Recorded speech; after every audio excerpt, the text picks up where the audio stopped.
as nossas igrejas? As nossas igrejas, elas podem ser detidas? As nossas igrejas próprias se detêm. As pessoas saem da igreja por razões mais fúteis possíveis. Eu não gosto do pastor, eu não gosto do irmão, eu não gosto disso, eu não gosto daquilo. Nós podemos dizer que esta igreja é uma igreja que as portas do inferno tremem. Nós podemos dizer que essa nossa igreja é uma igreja que vai contra as portas do inferno com tudo. O inferno treme de ver a nossa igreja, o poder que ela tem. Nós podemos dizer isso hoje? Não podemos. Nós temos disponível para nós o poder de Jesus que Ele nos deu através do Espírito Santo. Nós temos disponível. Se nós usássemos consciência e convicção, como a igreja primitiva, vocês acham que esse poder não faria isso? Com certeza. Mas infelizmente, as nossas igrejas estão, dormindo. Nós cantamos o hino Reaviva a sua igreja. E o povo estava cantando Reaviva a sua igreja. E o povo, gente,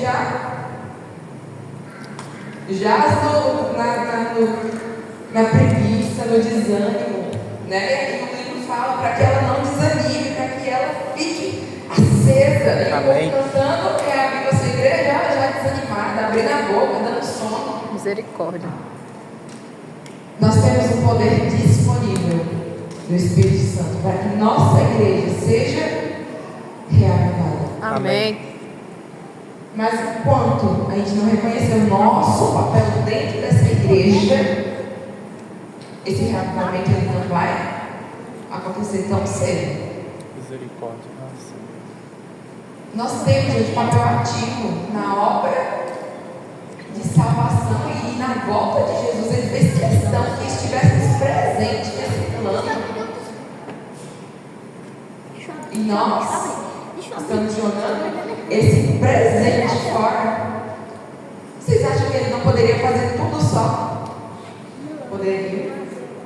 Pregar o evangelho logo e acabar com tudo logo e levar quem tiver que levar para o céu e ir para a terra logo. Ele faria isso no piscar de olhos, como ele fez esse mundo. Mas sabe o que ele quer? Que nós façamos parte dessa história maravilhosa. Amém. Que ele fez para nós, que ele escreveu para a gente. Nós podemos dizer que nossa igreja tem o poder incontrolável? Não podemos dizer. Sabe, o evangelho, ele é mesmo desconfortável. Todas essas pessoas que eu citei aqui, elas morreram em nome do evangelho. Elas foram degoladas, apedrejadas, presas, naufrágios. Vocês acham que isso é confortável? Isso é extremamente desconfortável. Eu acho que nenhum de nós aqui já estivemos à iminência da morte por causa do evangelho. Acho que não. E nós não queremos passar por tribulações. Nós queremos que a nossa vida seja boa, alegre, feliz, porque nós servimos a Deus. Olha, Senhor, eu não entendo porque eu estou passando por isso.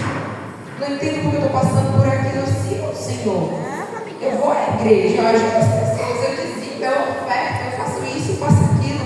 Por que eu estou passando por isso? Porque o preço de servir o evangelho é um desconforto. Amém. É desconfortável. E Jesus, ele nunca enrolou para dizer isso. Ele sempre deixou claro que era desconfortável mesmo. Ele dizia: Senhor, eu quero te seguir. Pronto, agora você vai deixar seu pai, você vai deixar sua mãe, você vai deixar o seu filho, você vai me seguir. Você está preparada para isso? Porque quem quiser me seguir vai ter que fazer isso. Vai ter que deixar pai, vai ter que deixar mãe. E aí o jovem que chega, né, até Jesus e fala: Senhor, eu tenho feito tudo, guardado os mandamentos. se eu estou pronto para seguir o Senhor. E Jesus, conhecedor de nossas fraquezas, de nossos maiores amores e desejos, o que ele disse para o jovem rico? Tá mesmo? Vai, vende tudo que você tem, dá a quem? Aos pobres. Aí você volta e ó, me segue. E o que aconteceu? Ele não quis. Sabe qual é o nosso problema? Nós amamos a Jesus, mas nós amamos mais outras coisas além dele. E o amor a Jesus ele precisa ser exclusivo. Amém. O maior de todos. O melhor que a gente puder oferecer a Jesus é esse que tem que ser. Amém. Ele pede isso, ele fala, não, você precisa deixar tudo e eu preciso ser o centro de sua vida. Você vai pensar assim, que Jesus é egoísta, é esse? E ele não é. Na verdade, ele é. Não tem isso na Bíblia? Ele é tudo. Ele é tudo e ele precisa ser tudo na nossa vida. Amém. Se o Jesus das Escrituras fosse hoje o líder de jovens dessa igreja, ou o pastor dessa igreja, será que nós conseguiríamos ouvir todas aquelas advertências de Jesus sem machucar o nosso coraçãozinho? Sem falar, eu também não volto nessa igreja mais não.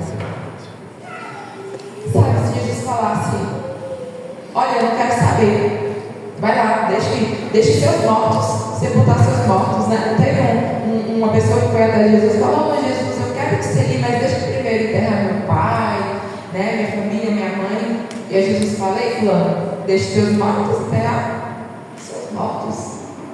Eu quero para agora, sabe? Se você quer me seguir, tem que ser hoje, tem que ser agora. Ai, Natânia, eu quero tanto batizar nessa igreja, mas eu primeiro fazer coisa. Jesus pede para agora, para hoje. Sabe, a transformação, gente, ela vai ocorrer. É impossível que estejamos perto de Jesus e que não sejamos transformados.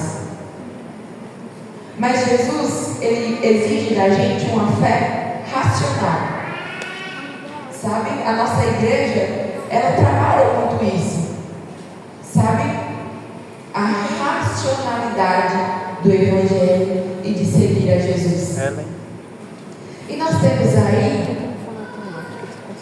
nós vamos ver mais à frente, em Lucas, abre a Bíblia de vocês aí em Lucas 14. Nós vemos aí um sermão de Jesus. E ele apresenta 4 desafios para que a gente possa segui-lo, para que a gente possa de verdade ser um discípulo dele, estando cientes e convictos do Evangelho.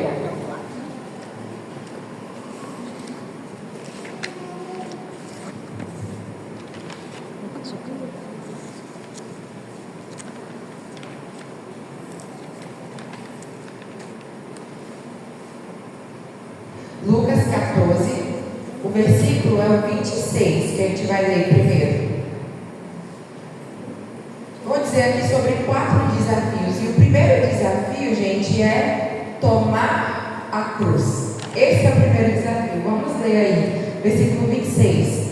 Se alguém vier a mim e não quer aborrecer seu pai e mãe e mulher e filhos, irmãos, e ainda também o que, gente?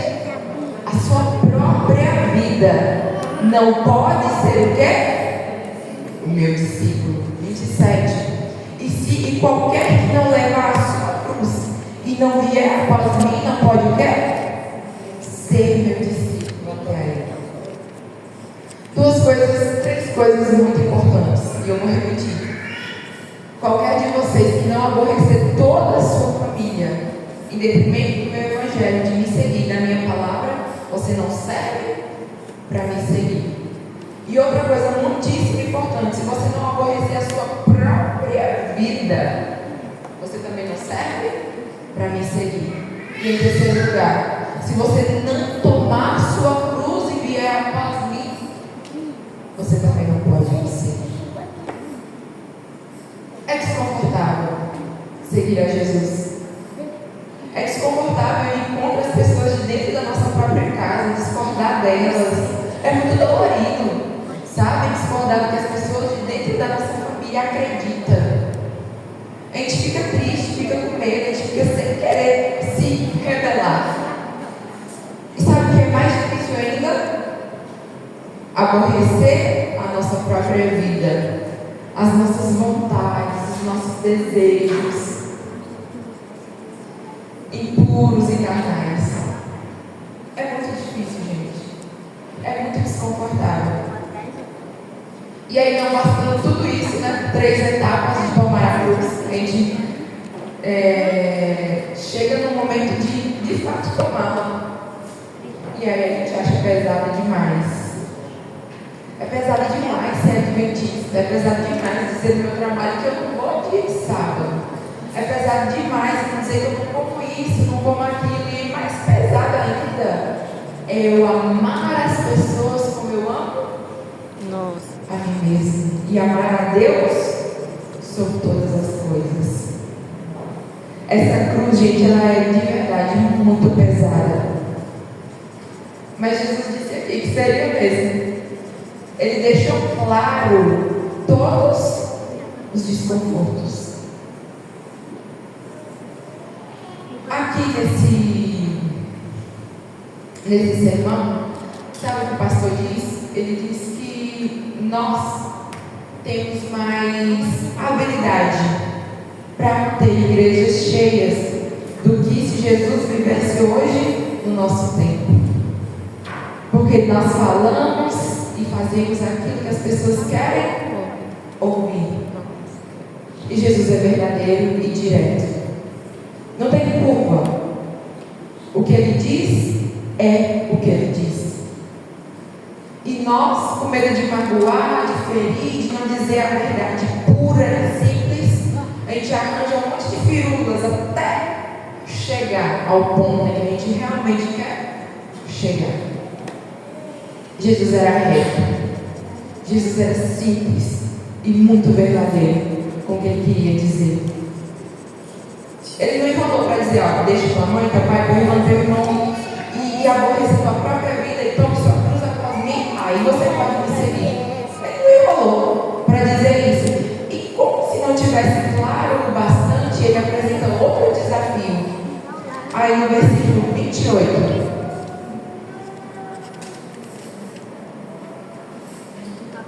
Jesus diz aí sobre como construir uma torre, no versículo 28 de Lucas 14, 28. Pois qual de vós, querendo edificar uma torre, não se assenta primeiro a fazer a conta dos gastos, para ver se tem com o que acabar? Para que não aconteça que depois de haver posto os alicerces, e não a podendo acabar, todos os que a virem comecem o quê? A escarnecer dele, dizendo: esse homem começou a edificar e não pode acabar.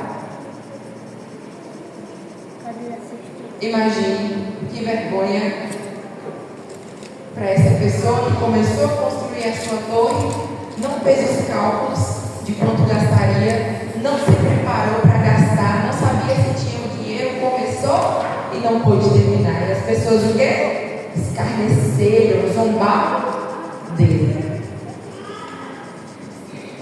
Quando nós conhecemos o Evangelho, pelo menos aqui nesta igreja, nós fazemos o que primeiro?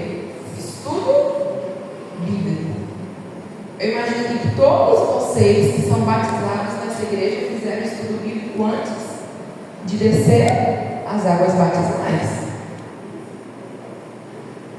Nós conhecemos sobre o sábado, sobre a Bíblia, sobre o espírito de profecia, sobre como acontecerá o fim dos tempos, enfim, são crenças essenciais desta igreja, né? São doutrinas a qual a gente acredita, mas no todo, quando Jesus pregava, Ele dizia de verdade o que iria acontecer. Ele ensinava, ele falava como era, para que as pessoas racionalmente calculassem: eu vou ser seguidor deste homem ou não vou? Eu vou ficar no conforto da minha casa com a minha família, ou eu vou sair por aí atrás desse homem sem saber se eu tenho comida para comer, sem saber se eu vou ser apedrejado, morto ou preso? Jesus nunca enganou nenhum dos seus discípulos. Ele sempre deixou claro que existiria desconforto ao seguir. Jesus falou para que eles se preparassem para construir a sua torre, para que quando ele construísse, ele terminasse. Porque se ficasse pela metade, o que aconteceria? As pessoas zombariam dele. Quando nós não estamos preparados para aborrecer a nossa própria vida e começamos a construir uma torre,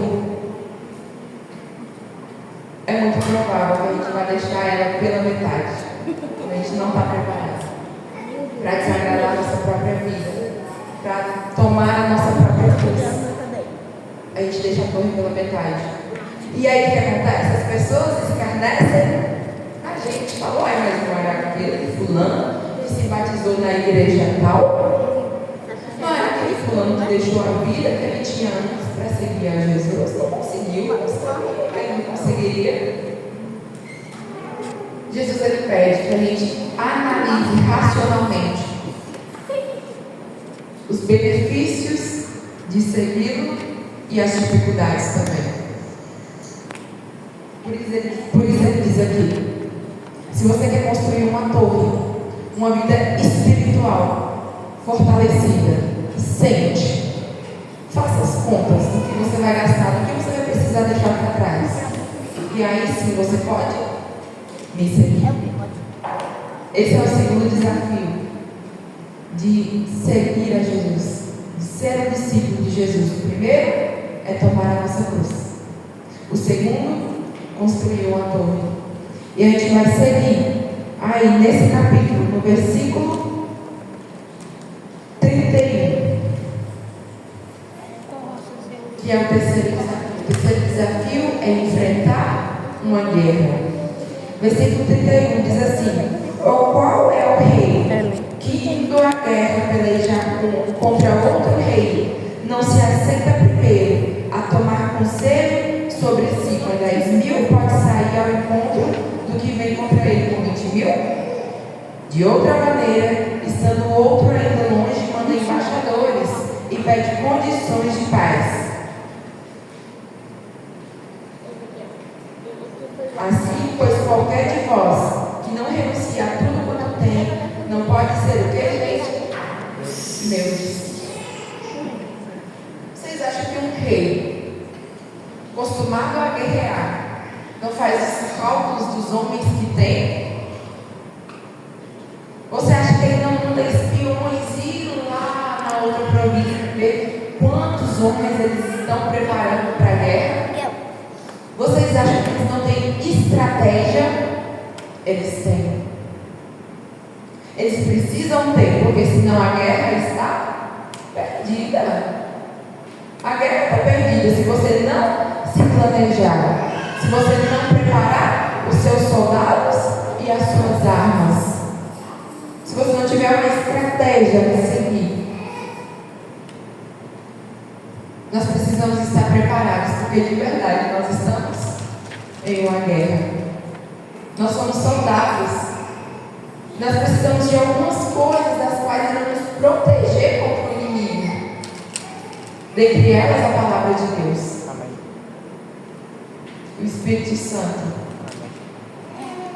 que vai estar nos protegendo contra os ataques do inimigo.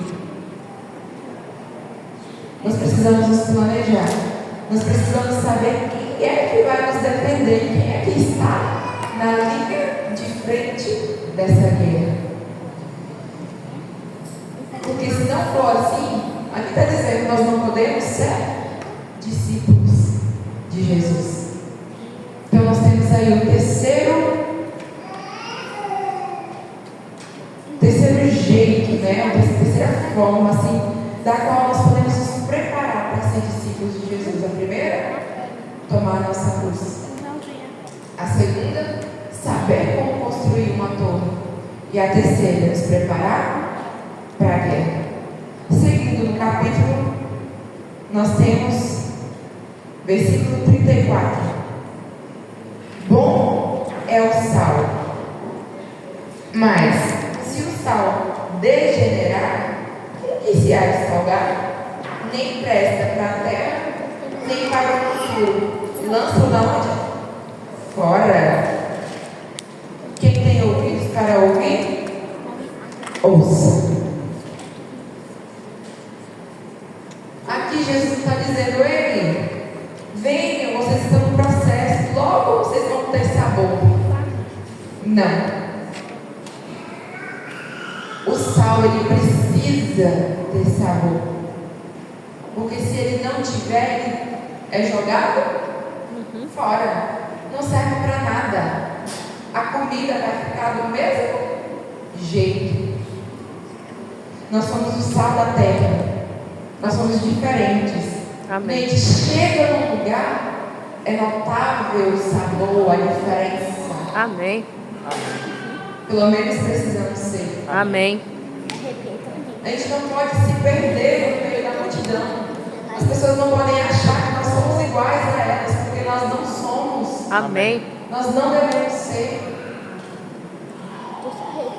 Porque se a gente não tiver sabor, a gente vai ser jogado nessa multidão. Ninguém nunca vai perceber que a gente já foi cristão um dia. Misericórdia. Porque nós estamos parecidos demais com Misericórdia. eles.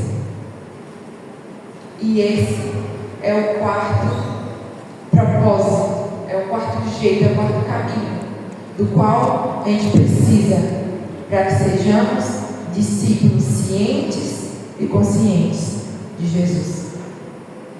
O primeiro, quem se lembra? Tome a cruz. Tomar a cruz. Seguir. O segundo, Deixar pai. Planeje e considere. planejar e construir essa torre. O terceiro, Enfrente uma guerra. estar preparados, né, para enfrentar a guerra. E o quarto, Seja diferente. ser diferente, ser sal da terra. As portas do inferno só vão temer e tremer esta igreja quando a gente estiver de fato preparado para ser um discípulo de Jesus e ser Amém. discípulos de Jesus. Amém. E ser livre, tomar a nossa cruz e construir a nossa torre e enfrentar a guerra e ser sal da terra. Amém. E aí, no finalzinho, tem uma coisa, tem uma frase que a gente já viu ela em outro lugar. Quem tem ouvidos para ouvir, ouça o que ele diz à igreja. Onde mais tem essa frase específica? Apocalipse. Apocalipse. Vamos abrir? Apocalipse?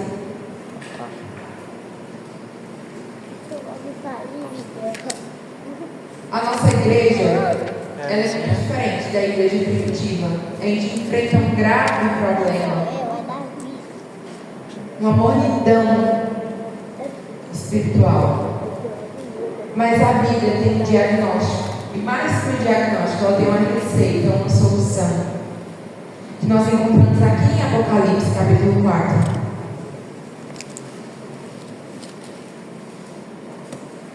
Apocalipse capítulo 3, na verdade, versículo 14.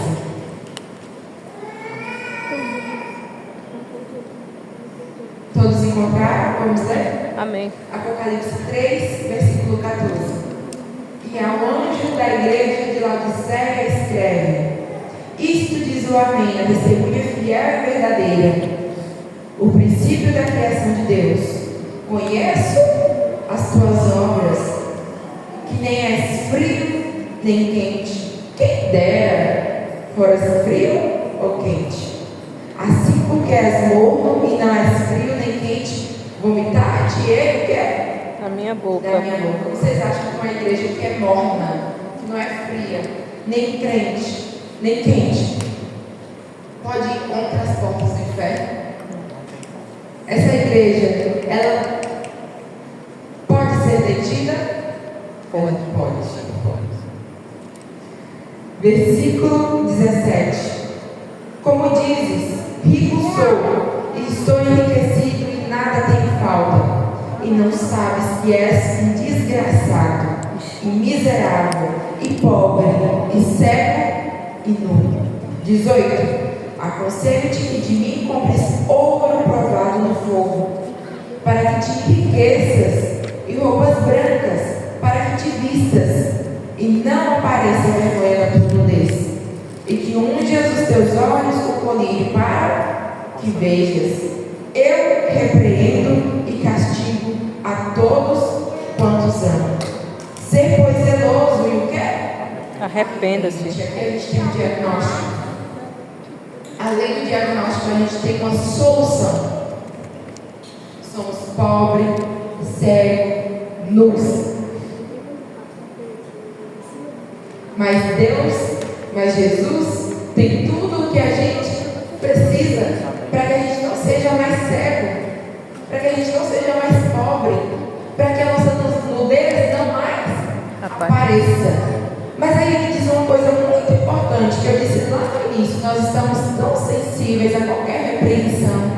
Mas sabe o que ele diz aqui? Que ele repreende e ele corrige a todos Que ama. que ele ama. A correção, ela é para o nosso bem. Nós devemos estar felizes com a correção. Ele corrige a quem ele ama. Amém. Ser, pois, zeloso e arrepende-te. Ser cuidadoso, se arrependa quando a repreensão chegar. Reconheça que você errou. Versículo 20. Eis que estou à porta e o quê? Bato. Se alguém ouvir a minha voz e abrir a porta, entrarei até ele e com ele cearei e ele comigo. 21.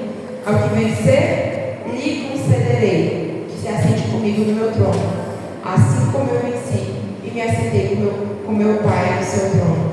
Quem tem ouvidos, Ouça. o que o Espírito diz às igrejas. Amém. Eis que estou à porta e bato. Estou te chamando para ser o meu discípulo. Amém. Se você aceitar ser o meu discípulo, eu vou entrar no teu coração. Nós vamos caminhar juntos. Você não vai estar sozinho. Os desconfortos vão ser comigo. E aí, quando acabar os desconfortos, você vai se assentar no trono. Nossa. E todos os desconfortos vão acabar. Amém. Quem tem ouvidos, Ouça. ouça Amém. o que o Espírito Santo diz às igrejas. Amém.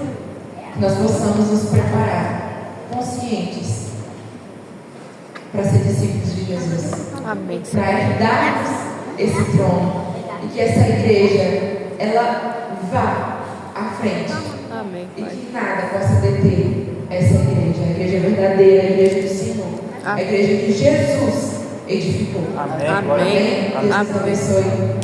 Nós vamos ouvir uma canção. Você medite na letra dessa canção. Você prepara o seu coração para receber o melhor de Deus, mas também para receber os desconfortos que o Evangelho nos traz. Amém. Amém.